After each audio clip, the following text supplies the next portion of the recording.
मेरा ओला बीप क्यों कर रहा था। ओला ने इंडिया में धड़ाधड़ स्कूटर्स बेचे हैं, सब्सिडीज और प्राइस गेम खेल के बहुत लोगों ने ओला खरीदा। I was also one of them. पर थोड़े टाइम में ही कस्टमर्स ने एक एक करके प्रॉब्लम्स देखना स्टार्ट किया अपने ओला स्कूटर्स। फ्रंट मोनोशॉक टूट जाना, सॉफ्टवेयर ग्लिचेस से लेके स्कूटर लिटरली जल जाने तक कंप्लेंट्स आई थी। लेकिन सारी इनिशियल कंप्लेंट्स एक एक करके ओला ने सॉल्व कर दी।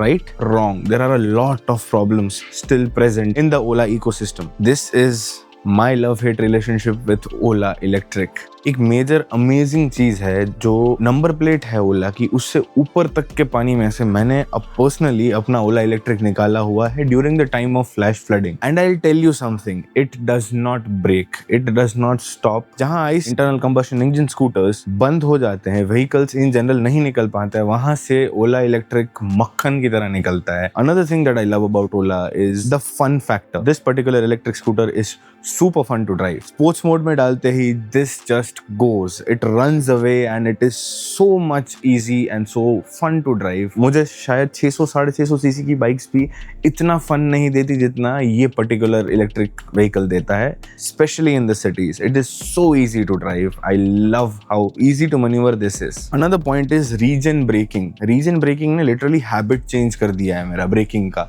Before going to the physical brakes, I would rather do a twist of the throttle, slight twist of the throttle in the front, and मैं overall faster रुकता हूँ most ice scooters के comparison में. This gives so much confidence कि एक time के बाद इसके अलावा खाली लगता है. You cannot drive without the regen braking. You feel that something is missing while you have that regen braking. मेरा primary reason मैंने initial jump क्यों लिया ओला इलेक्ट्रिक की तरफ was because zero fuel cost, zero running cost. On my roof there are solar panels that basically make the running cost go down to zero.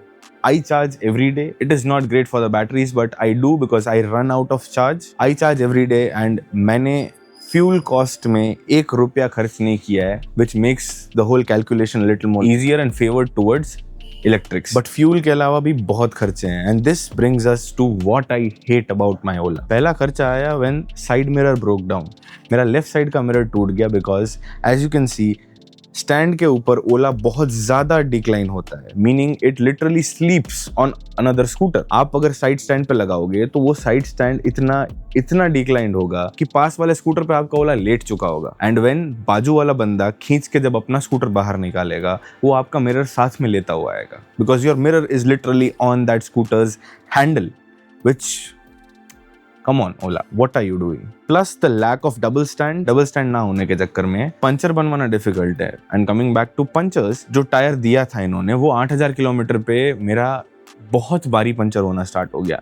इतना ज़्यादा कि 6000 kilometre से लेके एयर लीक होना स्टार्ट हो जाती थी हर 2-3 दिन में. I used to top up my air pressures. Over time I realize कि ये पंचर का प्रॉब्लम है. हर 4 दिन में मैं पंचर कराने लगा. फिर puncher every day there was a new puncher. After I changed to my MRFs, they work brilliantly. That was also another cost. Another problem that I had due to the lack of double stand was मुझे जब replace करवाने थे tires, the Ola technicians, service people gave me the hub motor. They literally removed the hub motor and gave it to me and said that go change the tires yourself, come back, we will fit the hub motor for you, which is absurd. मतलब मुझे it's a difficult thing to carry because it's heavy, smaller, compact है, and आपको वो लेके जानी है अपने tyre वाले के पास जो टायर्स चेंज करके आपको देगा उस, which is absurd. What am I supposed to do with that? That brings me to another point, lack of service.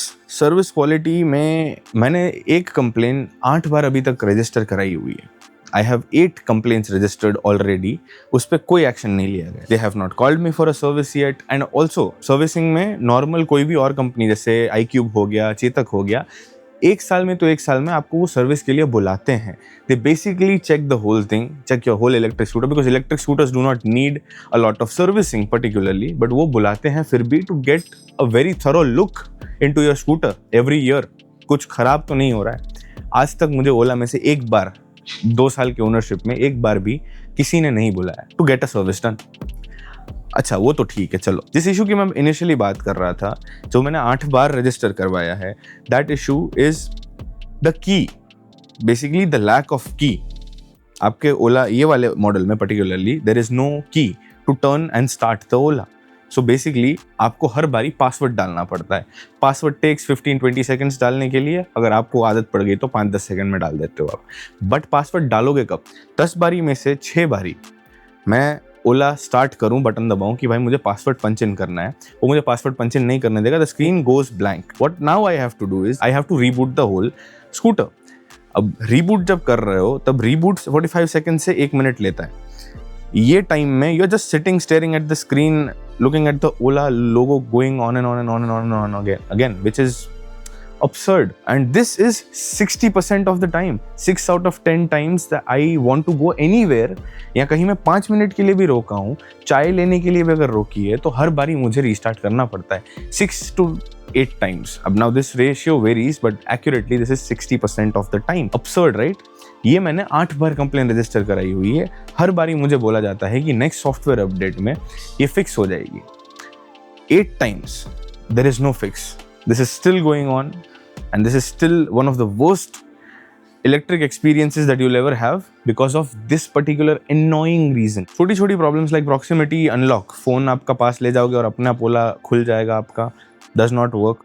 90% of the time it does not work. On करके रखा है, कोई सेंस नहीं है, ऐप कनेक्ट ही नहीं होता है कई बार तो, और ऐप डिटेक्ट ही नहीं होता है most of the time. I don't know what they are doing with the software side. There has been no fix with this after 7 to 8, not even 7 to 8, 10-15 software updates of the application itself. Software updates बस नाम के होते हैं because there is no physical touch screen there. ये वाले model में physical touch screen नहीं है, तो सॉफ्टवेयर अपडेट्स कुछ करते नहीं है ज़्यादा स्पेशल।